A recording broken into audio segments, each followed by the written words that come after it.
You're staring at a wall repair, a remodel quote, or a supply list, and the big question is simple. What's the actual difference between drywall and sheetrock? I've seen homeowners get tripped up by the name more times than I can count, mostly because people use sheetrock like it means every wallboard out there.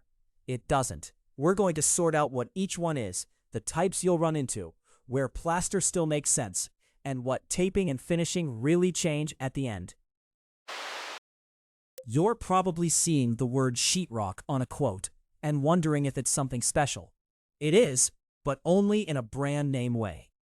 Sheetrock is USG's drywall product, and people use it like a generic label, which is where the confusion starts. Now, for the plain version, drywall is the material itself, gypsum pressed between paper faces. That's the thing you're hanging, patching, or replacing. The mistake I see all the time is treating every board like it's interchangeable, because thickness, moisture resistance, and fire rating can change the whole job. This is where the choice actually gets specific. Regular, moisture-resistant, fire-rated, soundproof, even abuse-resistant boards all solve different problems. Honestly, most people just buy the cheapest sheet and hope for the best, then wonder why a bathroom wall swells or a garage wall fails inspection. If you're comparing drywall versus plaster, plaster usually wins on old house character and hardness, but it costs more and takes more skill. Drywall is faster, cheaper, and easier to repair.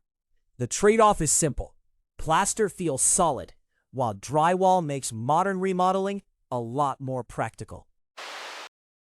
Once the boards are up, taping and finishing is what makes the wall look right. This is where the seams disappear, or don't.